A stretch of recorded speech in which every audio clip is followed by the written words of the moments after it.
Gagner de belle façon avec Thomas Lévesque qui va être de nouveau sur son dos aujourd'hui. Et on vous propose donc d'enchaîner notre programme et de poursuivre avec une quatrième course qui va mettre aux prises des 4 ans au tronc monté. Birgédé, c'était bien l'autre jour, Pierre-Joseph. Voilà, c'est le numéro 3 avec Thomas Lévesque. Dans cette épreuve, on peut lui opposer qui peut-être Borsalino de Béton, mais qui demeure un petit peu compliqué. Mais par contre, il y a Franck Nivard sur son dos ce soir. Attention à Bonco de Liton, également le numéro 10, Johan Le La course de rêve, ça ou non ça... Ah, excusez-moi. C'est pas grave. Birgédé. Bon, on l'a vu en même temps. Balade. Allez, Sébastien Ernaud avec Audrey. On parle d'un fils de Jack de Bellouet qui court au tronc monté avec sur son dos David Thomas qui porte la casaque Gallier. C'est pas Vittel de Brévol, Audrey? Non, c'est pas Vittel de Brévol. Et puis de physique, ils se ressemblent pas vraiment les deux. Hein. Non, c'est vrai, c'est deux chevaux différents. Bon, alors Bolerolov qui fait son retour au monté, il n'y a pas énormément d'expérience dans cette discipline. Hein. Non, il a couru qu'une fois, il faut peut-être pas trop le juger. C'était à droite à Cabourg, il était parti au galop, on n'avait pas vu grand-chose en fait. C'est un cheval qui, lorsque l'on regarde ses performances, c'est quand même un petit peu intermittent. Hein. C'est vrai que soit il gagne, soit il est disqualifié en gros ces derniers temps. Ah ouais, c'est un cheval qui a un bon moteur et qui est délicat, qui a beaucoup d'allure. Il est pas simple, mais il va. On l'a dit, de modèle, il est assez petit. Sous la selle, ça devrait quand même aller. Ouais, il est normal, il est pas grand, c'est vrai, mais il est pas tout petit non plus. Il est trapu, il est bien fait. Bah, on va vous demander quand même des nouvelles de Vittel de Brévol. Comment va-t-il? Quand est-ce qu'on le revoit? Ça va bien, hein, il fait la monte, il sort tous les jours et il est gai, il est bien. Le retour à la compétition est prévu pour quand alors avec lui? Bon, avec son propriétaire, on a décidé de faire l'impasse sur l'été. On va certainement courir à l'automne si tout va bien. Parfait, merci Sébastien pour toutes ces informations. Voilà encore un cheval qui peut faire le spectacle. Hein. On a besoin de lui, Vittel de Brévol, à l'automne. Troisième disqualifié du prix de Cornulier. Cheval de grande valeur évidemment qui a fait le spectacle déjà ici devant, en gagnant le prix de Normandie de façon magnifique, et on attend donc ce retour pour l'automne visiblement. Très bien. Bold Eagle fin août, hein, on a appris ça à Vichy hier. Les champions se préparent gentiment. Pour l'instant donc en piste les 4 ans de notre quatrième rendez-vous. Je vous suis Big Fox. ici, je suis, j'ai entendu. Vous suivez surtout les courses un peu partout grâce à Equilia. Absolument, c'est tout l'intérêt de cette chaîne. Alors Big Fox, on l'a aperçu, on retrouve ici Birgédé, le favori avec l'autre favori d'ailleurs, Banco de Liton. Kazakh bien connu désormais, l'entraînement d'Hugues Lévesque. Anthony, et puis, Brioni Arctic. Oui, juste pour vous confirmer qu'on a décalé la course à 21h26. Ok, c'est donc 6 minutes. Validé, plus 2 minutes 26, en effet 6 minutes avant le départ. Alors Birgédé, Brioni Arctic, Banco de Liton. Moi, je dirais que ce sont 3 chances avant le coup. Est-ce que vous êtes d'accord, Pierre-Joseph? Oui, c'est le papier. Borsalino de Béton étant beaucoup plus compliqué, mais Franck Nivard, on peut... J'aime bien ce cheval aussi. Ah, bah, il a des moyens. La dernière fois, ça s'est mal passé. Hein, il faut oublier. D'ailleurs, il avait fait une petite faute. Il s'était retrouvé loin. Enfin, je suis d'accord avec vous. Faut un peu oublier sa course de Nancy. On parle du favori avec Audrey. Oui, on a vu sa course de référence tout à l'heure. C'est vrai qu'il s'imposait avec quand même beaucoup de facilité. C'est un cheval qui a toujours été assez estimé au sein de l'écurie. Oui, c'est un cheval qui était bon à 2 ans, qui était bon à 3 ans, mais il a eu un petit problème dans un postérieur qu'on a dû opérer. Donc c'est pour ça qu'il a été retardé en compétition et qualifié qu'à 4 ans. Ensuite, par rapport à ses gains, on n'a pas pu trop être à l'aise pour le courir attelé. Donc on l'a mis tout de suite sous la selle. Et ça s'est tout de suite bien fait, donc on a continué. Donc finalement, changement de cap, c'était pas prévu initialement de le présenter au monté. Il progresse au fil de ses courses selon vous? Oui, le dernier coup, la réduction c'était 15,3 il me semble. Sur 2008, c'est plutôt pas mal. Là sur 2002, la courte distance, on va voir un peu comment il fait. Et puis on va prendre les courses comme elles viennent. Il y a encore un bon programme. Ouais, selon vous, il a quand même pas mal de vitesse déjà? Ouais, le dernier coup il finissait bien. Thomas était assez content de lui. Donc je pense là sur 2002 ça devrait aller. Tout s'est bien passé depuis sa dernière sortie, rien à signaler. Le 8 était bon également tout à l'heure? Le 8 on n'a pas fait trop fort parce qu'il fait quand même très chaud. Mais il avait l'air d'être bien souple. Et voilà, la maison aussi. Merci Alexandre. Donc pas de contre-indication pour ce cheval qui n'a que 5 courses dans les jambes, ce qui est très peu. Qualifié tard, il a débuté seulement au mois d'avril cette année. Il est certainement en plein progrès, en plein essor. Ça paraît assez logique. Est-ce qu'il va confirmer sa dernière victoire? On le verra, mais en tout cas, c'est certainement un cheval qui a encore pas mal d'argent à prendre. Voilà, une Kazakh qui réussit toujours bien en trop montée. La Kazakh de Pierre Labrousse, qui nous vient du centre. Patrick Labrousse, qui nous vient du centre de la France. Picsou de Villabon. En particulier. Allez, Big Fox, on le suit ici avec Eric Raffin, cheval qui est présenté par Ulf Nordin. On l'a plutôt vu à l'attelé ces derniers temps. Il a déjà couru au tronc monté. Ce cheval, il a couru une fois, il était 6e, c'était un Houillin. Bien battu ce jour-là. Oui, n'y a pas de prise pour l'instant. Non, on a joué tellement sur le numéro 3 Birgédé, on en fait désormais un coup sûr. Sa cote n'est plus que de 2,90. C'est vrai que sa victoire a été très très belle la dernière fois. Voilà une Kazakh qui est très en forme actuellement. L'entraînement d'Alban Cotard, c'est le 5 Beau Diamant. Mais c'est la plus grosse cote au papier, c'est pas une chance. On retrouvera cette Kazakh tout à l'heure avec Cathy Duvivier dans la 6e. Ouais, j'ai vu gagner cette Kazakh sur une cassette il y a peu de temps. C'est Derry Happy, un cheval qui n'arrête pas de progresser actuellement. Un homme qui entraîne pas loin entre Lisieux et Caen. Voilà, numéro 4, Banco de Chat. Ryan Tonorio, on a fait le déplacement donc, du centre de la France, parce que c'est l'entraînement de Marc Bonnefoy. Et puis voilà le favori, Birgédé, qui accélère. Oui, très beau. Très très beau. Un Ganymède, et origine d'un Georges Dreux de par la mer. On n'a pas parlé trop de Banco de Liton, qui est joué, un cheval qui a peu couru lui aussi, souvent bien, surtout au trot monté, Pierre-Joseph, et on le défère aujourd'hui des 4 pieds. Oui, non, c'est bien. Il était déjà déféré à Caen la dernière fois, c'était la première fois de sa carrière. Voilà un débutant en trot monté. Et 11 Brioni Arctic. Ah, c'est un cheval qui peut un jour ou l'autre créer une surprise dans ce genre de catégorie. Bon, au trot monté, on ne le connaît pas, mais il a un petit peu de moyens, il faut lui cacher l'effort. Abraham Hubert-Post, l'entraîneur de ce numéro 11. La dernière fois, il a couru attelé et Mathieu Mottier est sorti un peu tôt. Et on avait un petit peu discuté de cette course après la réunion et il m'avait dit j'ai fait un attentat avec Brioni Arctic. Ça a le mérite d'être clair. Ah, c'est gentil, ça veut dire ça. Il avait reconnu son erreur, il m'a dit je suis sorti trop tôt, avec lui il faut faire petit bras et venir un peu plus tard. Et il pense que c'est un poulain intéressant mais avec qui il faut faire le minimum d'efforts, venir pour finir. Et en parlant d'attentats et de courses malheureuses, comme le disait Mathieu Abrivard, demain on a rendez-vous qu'à Vent d'Ouest. C'est le cheval qui était coincé à la corde derrière les deux basirs. Oh là là, alors là, attentat. Dans un autre style alors. Bah oui. Se mettre dans le dos de deux basirs, c'est un peu embêtant. C'est ce que disait Mathieu d'ailleurs. Il regrettait de ne pas avoir été plus offensif apparemment. Banco de Liton, un peu dans des allures toujours particulières. Je me souviens que quand il avait bien couru à Anguien, Pierre-Joseph, sur un parcours de vitesse, c'était donc le 18 avril, il avait été pris de vitesse en début de parcours, c'était un 2002. Et en début de parcours, il avait du mal à se mettre en jambe, il était moins rapide que les chevaux de tête et il avait fallu que Johan Le Bourgeois, qui sait mettre les chevaux sur la jambe, eh bien le sollicite un peu et surtout eh bien, fasse preuve de talent pour le laisser trotter, le garder au trot tout en ne perdant pas trop de terrain. Donc espérons qu'aujourd'hui sur 2002 il ne soit pas trop pris de vitesse. Oui, on pourrait croire qu'on est sur la grande piste, mais on ne sera pas sur la grande piste. On partira 2002, petite piste. Hein. À un moment donné, il y a la grande piste, mais très rapidement, on va tourner vers la cuvette. On reviendra sur la petite piste. On n'a pas vu Boléro Bleu s'échauffer, le cheval de Sébastien Arnaud, qui a couru une seule fois au trot monté où il avait été disqualifié. Il est assez frêle, hein, Banco de Liton.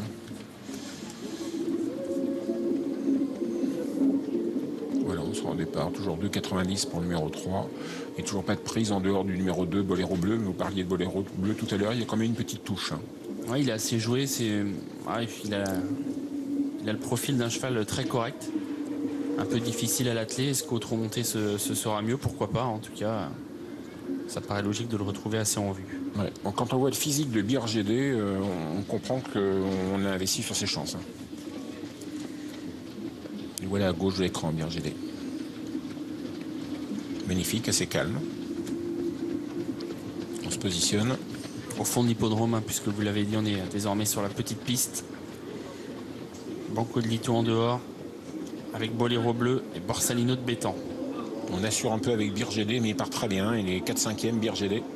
Alors qu'on va vite avec la Kazakh Nordine, numéro 8, Big Fox, plutôt en dedans, vite en action effectivement, avec le 4, Banco de Chat. Calé à la corde, c'est le numéro 11, Brioni Arctic, qui a su partir très vite le long du rail, alors que Banco de Liton progresse et que Birgédé donc assure les premiers mètres. Banco de Liton, lancé par Johan Le Bourgeois, est en train d'accélérer au centre. Il prend l'avantage à cet instant. Birgédé au galop. Ah, le favori au galop. Birgédé au grand galop, il va perdre toute chance, hein, car il est toujours au grand galop. Il va perdre énormément de terrain, en tout cas, peut-être pas disqualifié, mais loin tout de même du groupe de tête qui est emmené par Banco de Liton et Banco de Chat. Et on n'est pas parti avec le numéro 7, Borsalino de Bétan, même avec Franck Nivard. C'est un cheval très très compliqué, ce Borsalino de l'Étang. Et on passe devant les tribunes sur la petite piste, ça va aller vite, hein, puisqu'on est déjà à 1200 mètres environ de l'arrivée, avec Banco de Liton qui a pris la direction de la course, le 10, Johan Le Bourgeois. En deuxième position, dedans, le numéro 4, Banco de Chahin, avec Tonerieux. La troisième place à distance pour le numéro 5, le 11, s'infiltre à la corde. Là se suit devant le 6 et le 12. Et on voit vraiment que Birgédé n'a pas été disqualifié et encore en course, mais très loin. Ouais, loin du groupe de tête toujours, tout comme Borsalino de Bétan qui est à l'arrière avec Franck Nivard qui n'a pas regagné de terrain. Devant, c'est toujours Johan Le Bourgeois qui imprime le tempo. Faute de Boléro Bleu. Boléro Bleu, le numéro 2 qui a fait une grosse faute, qui passe à l'arrière aux côtés de Birgédé qui lui regagne du terrain. Désormais, il revient à l'arrière du peloton. Comme pour prendre peut-être un lot. Dans la course, désormais Birgédé, même si devant Banco de Liton ne l'attend pas. Toujours Banco de Liton, numéro 10 au commandement. Deuxième position, le long d'accord. Numéro 5, c'est Beau Diamant en jaune. À l'extérieur, c'est rapproché le 11, Brioni Arctique, encore plus à l'extérieur. Le numéro 6, Blizzard de Farnay. Et Birgédé, c'est étonnant ce qu'il a fait. Il est 5e désormais. Ouais, Birgédé qui revient à grandes enjambées sur le groupe de tête. Banco de Liton toujours devant avec Brioni Arctique qui est deuxième, avec en troisième position Blizzard de Farnay. Beau Diamant, le 5, est très sollicité à l'inverse de Birgédé qui se retrouve désormais en 4e position et qui continue de revenir. Encore mieux d'ailleurs pour Birgédé, il passe 3e désormais, il peut peut-être lutter pour la victoire dans quelques instants. 500 mètres à parcourir, toujours sous la conduite numéro 10, Banco de Liton, mais débordé par le 11, Brioni Arctique qui sort du peloton. Et Birgédé, il faut encore accélérer, il a déjà fait un effort formidable pour être deuxième. C'est peut-être dur pour gagner, mais sait-on jamais. La ligne droite finale est en vue. Brioni Arctique, le 11 qui a quelques longueurs d'avance sur Birgédé, le 3 qui est seul deuxième, Banco de Liton qui vient en 3e position devant là ce Bavario de Bélève qui finit bien à l'extérieur. Brioni Arctique, le 11 devant Birgédé, le 3 qui se lance à sa poursuite. Birgédé qui tente de revenir sur Brioni Arctique, le 11 qui a toujours quelques longueurs d'avance. Brioni Arctique devant Birgédé, Brioni Arctique toujours devant Birgédé qui fait un truc. Brioni Arctique qui s'impose. Birgédé est deuxième, la 3e place pour Banco de Liton, le 10 et la 4e pour l'As Bavario de Bélève. Birgédé a fait un truc, ça c'est sûr et certain, mais il ne pouvait pas repartir. Bien sûr, à la ligne droite, il avait refait tellement de terrain. Et ce numéro 11 a placé un démarrage formidable dans l'année tournant. Mathieu Mottier, Brioni Arctique, ça a été quand même beau son démarrage dans l'année tournant. Vous avez vu les visages de nos deux jockeys, passage du poteau. Il y a Thomas Lévesque qui tire la langue à Mathieu Mottier qui, lui, était tout sourire. Ce sont deux professionnels qui s'entendent très bien, Mathieu Mottier et Thomas Lévesque. Et ils ont pris les 2 premières places dans cette course où Birgédé, même s'il n'a pas gagné, a quand même fait impression en PJ. Ouais, la prochaine fois, on jouera peut-être Birgédé contre Brioni Arctique, même si celui-ci a fait un beau démarrage dans l'année tournante. Étonnant, balistiquement parlant, le retour de ce numéro 3, c'est somptueux. Hein. Il a des moyens, ce poulain, c'est certain. Il n'en restera pas là, il a encore peu de gains. Birgédé, il va vite augmenter son compte en banque. Quant à Brioni Arctique, il avait souvent été remarqué par des parcours très corrects à l'attelé. Et pour ses débuts au trot monté, il a gagné aujourd'hui. Et Mathieu Mottier l'a économisé. Hein. Il reconnaissait avoir été un peu trop rapide pour se décaler la dernière fois ici à Vincennes à l'attelé. Et cette fois, il a attendu le plus possible. Et puis dans le tournant, il a décidé de prendre l'avantage et a vécu sur son avance. Quant à Borsalino, c'est un gangster. Borsalino de Bétan, il est très très compliqué. Hein. Au départ, c'en était déjà terminé pratiquement. Il est mal parti, il n'a jamais été dans la course. On voit le dernier tournant. Banco de Liton est en tête, Brioni Arctique va très facile et Mathieu Mottier se dit que finalement il est temps d'y aller, d'accélérer. Je pense qu'il a eu raison. Il jaillit son cheval quand il voit le jour, il a vraiment un changement de vitesse. Enfin, c'est étonnant, c'est que l'autre, je pensais que là, il avait vraiment pris de vitesse Birgédé, mais en finale, Birgédé n'est plus tellement loin au passage du poteau. Ouais. Il a encore refait un peu de terrain alors qu'il avait perdu 25 mètres. Banco de Liton a animé. À l'inverse de la course d'Anguin, il est parti vite mais a fini un peu moins bien, alors qu'à Anguin ça avait été l'inverse. Il était parti lentement mais avait bien fini. Maintenant sa perf est quand même très correcte. Le chrono est bon. 13-6 pour le gagnant. Oh, c'est très bon.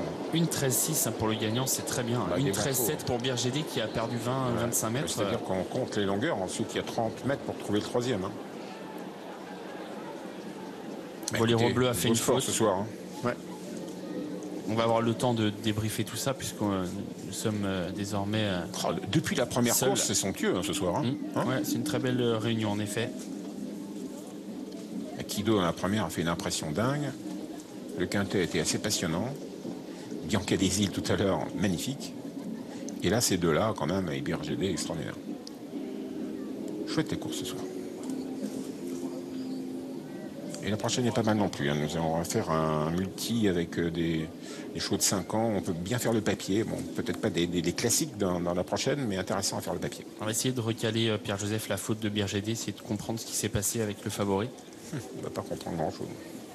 Comme ça, il était parti. On avait assuré en fin de compte. Thomas Lévesque assurait.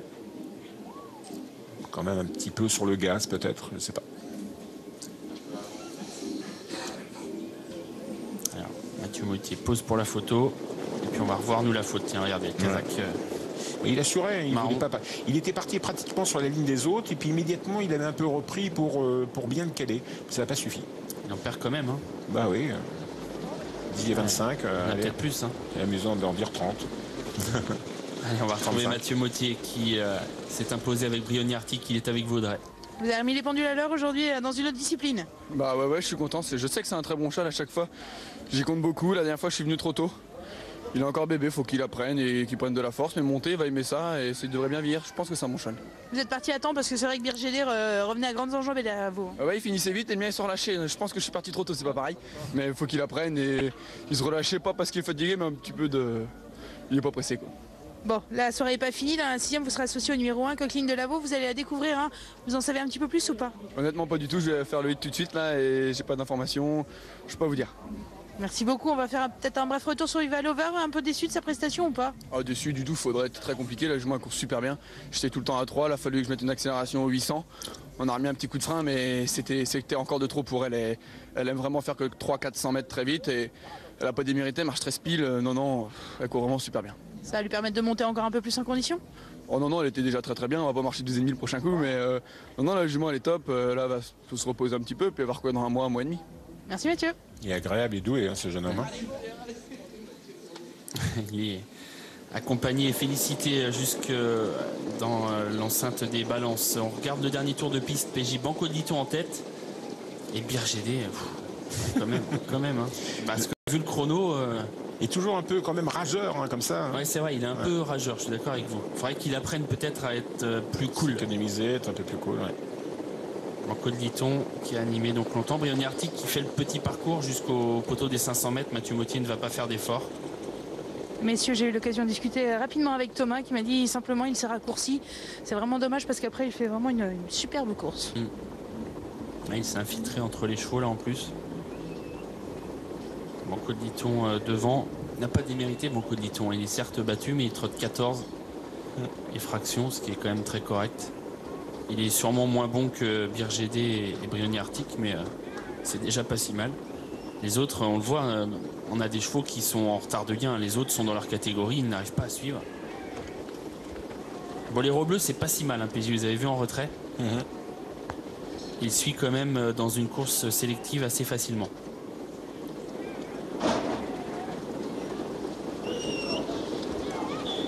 Oui, bien sûr, il est sorti tôt, c'est sûr, mais enfin bon, c'était pas mal de sortir, puisque l'autre avait rendu l'hippodrome, bon, c'était pas mal de lui donner un coup de terrible, un coup de poing au moral, ouais, c'était pas mal, mais l'autre il a du courage quand même. Hein. Pas mal en retrait, peut-être un PJ Boléro Bleu, on cherche pour l'avenir. On va regarder, on va peut-être laisser passer quelques chevaux pour voir comment il finit. Les deux premiers sont nettement détachés. 35 mètres, 40 mètres, 45, j'ai l'impression que c'est pas 60, si mal, Boléro Bleu. À 60 mètres. Ouais, mais... Aïe.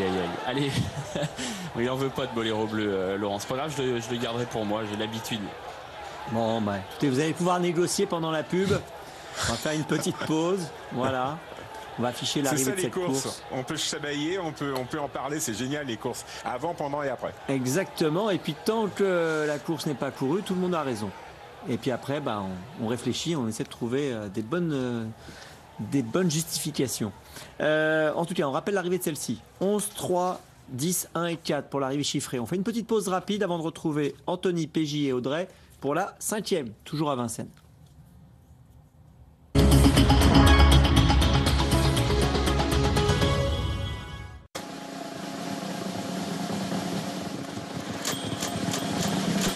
Voilà la somme gagnée au Quintet le mois dernier avec le seul pronostic du journal Le Vénard. Avec Le Vénard, pas de blabla, des résultats.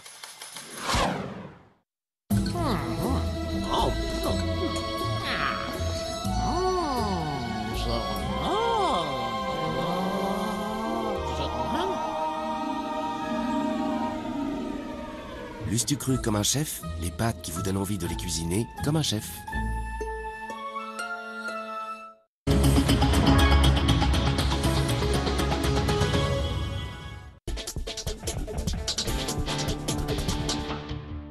Nous revenons donc toujours en direct, bien sûr. Nous allons nous rendre une nouvelle fois sur l'hippodrome de Paris-Vincennes pour une compétition réservée à des juments de 5 ans. Elles vont s'affronter à l'attelage. Le départ est prévu dans une quinzaine de minutes, 14 minutes à peu près. Anthony, Pierre-Joseph, vous allez donc pouvoir nous mettre dans l'ambiance tranquillement. Ah, c'est intéressant parce que là, on peut peut-être gagner gros. D'accord, bon, écoutez, on va essayer. Parce que pour l'instant, les favoris, c'est pas mal ce soir quand même. Ouais. Plutôt bien. Ouais, c'est plutôt bien. Il y a un petit mélange Là, avec il peut quelques avoir outsiders. des petites cotes. Parce que dans le quintet, il y a eu des favoris, mais la gagnante était à 32 €. Hein. Oui, mais on aurait pu la découvrir. Peut-être, mais en tout cas, elle était à une cote d'outsider. D'ailleurs, ça a été la première victoire au niveau quintet pour Patrice Dessart, ce qui a été un bon moment pour lui. On va regarder une séquence hit ensemble. On a quelques échauffements à vous proposer. Alors, pas tout de suite, me dit-on, parce qu'Audrey est en train de se mettre en place. Surprise, on ne sait pas où elle est, mais elle se met en place. On va bientôt la retrouver dans les écuries. Audrey qui est avec Didier Broyer. On va donc parler d'Ariane Dari avec vous, Audrey. Oui, qui portera le numéro 3 dans cette épreuve. Une pouliche qui est quand même super régulière dans l'ensemble. Elle est au top de sa forme actuellement, Didier? Oui, elle est bien. Toutes ses performances sont bonnes donc, dans sa catégorie. Qu'est-ce qui vous incite à la déférer des 4 pour la première fois ce soir? Bon, on essaye, hein. En général ça les améliore, même si chez moi c'est pas ce que ça change le plus. On va faire un essai, si ça l'améliore, tant mieux. Pour essayer de faire passer une petite marge, c'est vrai que ces derniers temps on l'a souvent vu prendre des places. Voilà, c'est une gentille jument, mais elle est dans sa catégorie, elle n'a pas de marge. Donc si ça peut être le petit plus, tant mieux. C'est une jument qui est capable de tout faire en course ou qui a vraiment besoin d'un parcours sur mesure? Oh, faut plutôt courir caché, elle n'est pas déclassée, donc on va pas faire le fou au début. Merci Didier. 6,70. Je vous demandais tout à l'heure quelle était la petite championne, je ne me souvenais plus du nom, la haut de Patrice Dessart. C'est bien sûr Opale Maëlie. Opale du Gauthier. Voilà, c'était une craque montée également. Ouais. Elle faisait les deux disciplines d'ailleurs. Allez, Didier Broyer patiente et nous on va regarder donc les échauffements avec Arlanda qui est encore une fois associé à Jean-Michel Bazir. Il l'a déjà drivé cette jument. Petite jument qui a de la vitesse, ouais. Sur la petite piste comme ça, c'est pas mal, hein. Pédale. Ouais, tonique.